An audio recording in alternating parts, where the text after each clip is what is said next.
On the record with Kieran Cuddihy. This is Newstalk. You're listening to On the Record. Kieran Cuddihy with you until 1 o'clock. Gavin, Reilly, Sheila, Reilly and Michael Nugent are all with me in studio. We've been talking through various stories in today's papers. There's a story on the Sunday Times on page 4, Colin Coyle, church groups to low 281 million to abuse fund. It's the church, an unrelated story though about the church, kind of in religion we want to talk about next, and it's been in the papers over the last couple of days. And Michael, I know you were keen to talk about this, and it's I was reading it yesterday in the Times Irish edition about the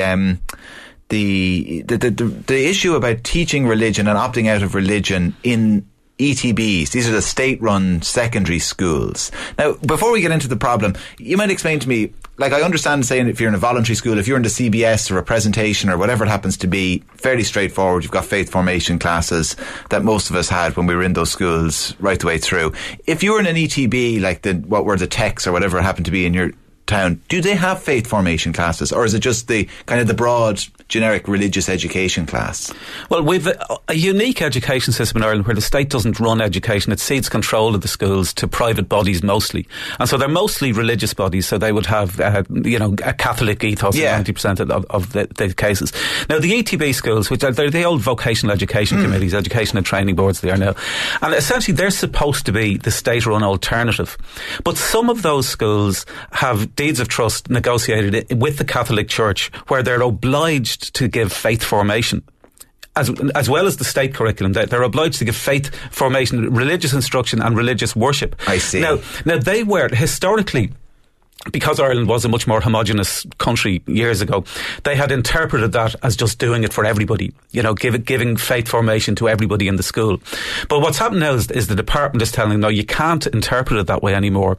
What you have to do is ask beforehand, do parents and children want to do faith formation? And if they do, you can do it for them. But if they don't, you have to give them an alternative subject, an alternative curriculum subject. Okay, so that's essentially the problem now. This is the problem. Rearing its head. That they've been told to do that by a ministerial directive, and the schools and the teachers' unions and the Religion Teachers Association are just refusing to do it, which is astonishing for state-run schools to defy a departmental directive as to how to run the schools is just unheard of. Now, that opposition to it, though, is, according to the TUI anyway, their line is that, look, this is to do with resources. It's nothing to do with religion. It's just that if you want us to put on an alternative subject, you're talking about having another classroom available, other teachers available, and huge timetabling issues. We can't do it.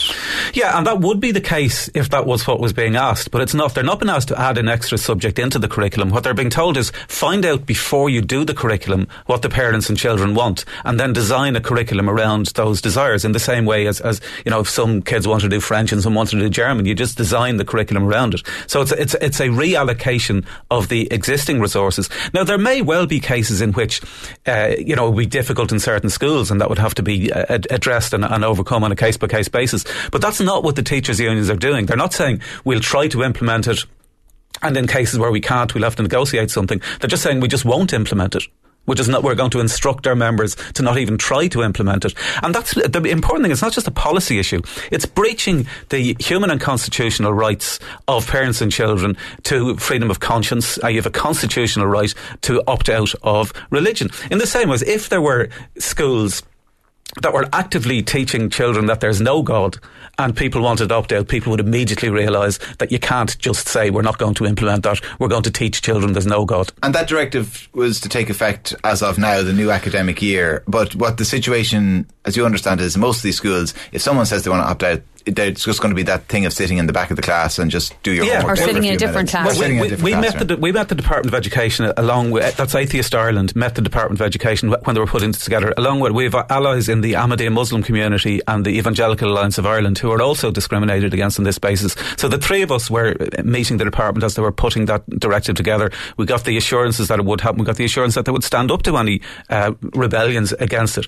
Now we're meeting them again. It's kind of an unlikely alliance, isn't it? I imagine yourselves and that the Islamic community and the evangelical community are going this in. is the essence of secularism, of separation of church and state. You know, we can respect that we have different beliefs. We don't have to respect the content of our different beliefs. We have very different worldviews, but we respect the right to freedom of religion and belief, and we will work together for freedom of religion and belief for everybody. We also went over, incidentally, when Pakistan was being questioned by the United Nations on their human rights record. Atheist Ireland, the Evangelical Alliance of Ireland and the Ahmadi Muslims went over together to speak out for religious minorities in Pakistan who can't speak out for themselves because they're persecuted. So there's an awful lot of cooperation between secular groups that I think a lot of people aren't aware of. Sheila, it strikes me that a way to deal with this that wouldn't need more resources is to always have your religion class at the start of school or the end of school, and then kids could just come in later, go home early. Yeah, or not have them there at all, really. It's just the other aspect of it, to leave it up to the parents if they want to do some faith, if they want to bring their children up in a faith, that they would do that within their own time, or Sunday school or Saturday school or whatever, if they are really serious about it. Of course, we won't actually see that happen, I don't think, in a while. But I was talking to Michael about this beforehand, because my understanding of it was that there was a bit of hostility to the directive in terms that it had been issued in February, and that just, a lot of people felt,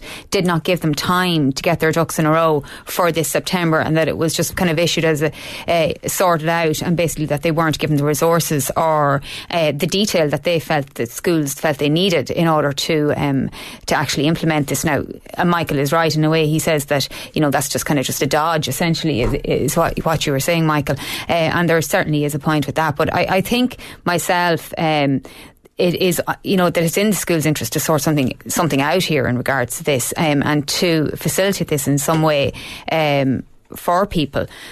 But possibly there's a scenario where the minister should have, and the department should have, done a bit more talking to the actual schools before they implemented the directive to actually make it work. Now, Michael might it's 2 years in the offing. They've been flagging this for 2 years, okay. So they do know about it. And I mean, certainly, look, if Atheist Ireland and the Evangelical Alliance and the Ahmadis were discussing it with the department beforehand, the teachers' unions could have been doing that if they'd wanted to.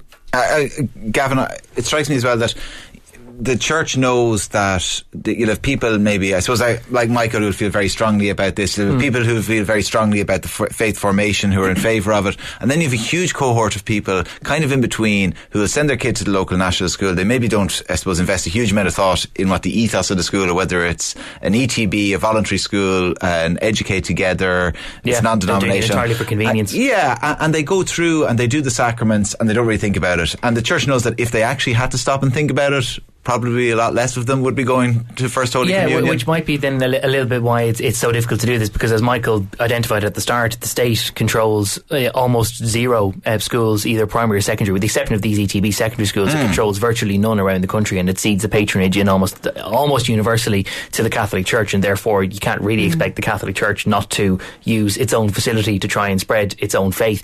One practical thing that I was kicking around with Michael in the boardroom before we came in was that a lot of the time it actually depends on whether the secondary school, whether it's able to deliver this or not, depends on at what year they stop prescribing the subjects that you do. Because as you might know, in some schools, after first year you might do 11 or 12 subjects for first year, then you're told to pick and choose. You can either do French or German, and therefore they're timetabled at the same time, so that you can't do both, you do one or the other. But there are other schools that don't get into that until after the junior cert, and the one that I went to prescribed all the subjects that you took for the junior, and it was only for the leaving cert then that you didn't get a choice for the junior cert? No, not in my school. And just the way that individual schools are. So if you're going to a school that prescribes your subjects the whole way up to junior cert, then there isn't really any capability for that school as it stands to decide that, okay, we're actually going to offer an opt-out for religion where some other subject is offered in its place. So that it's almost like a modular thing where you can choose either to do religion or to go and have some other school subject prescribed tuition, which is exactly what Richard Bruton wants. So in fairness, I mean, even though it might have been kicked around for a couple of years before it was actually announced in February of this year, you can understand to a certain point why schools who might adopt that kind of structure would find it very difficult to simply then decide that religion is this modular thing that you can prescribe some other subject in its absence. It's a more difficult thing to do than with a couple of months' notice. Well, that's an argument for dealing with it on a case-by-case basis. If there are schools where those issues arise, you deal with it there. It's not an argument for setting up the independent republic of the ETBs who are going to refuse to implement it at all. They certainly could implement it in the majority of schools. And we're going to be meeting the department again about this, by the way. If anybody listening has a child in an ETB school or is attending an ETB school, if you want to let Atheist Ireland know at humanrights@atheist.ie what's happening in your local school, we can bring that to the attention of the department when we're meeting them in September.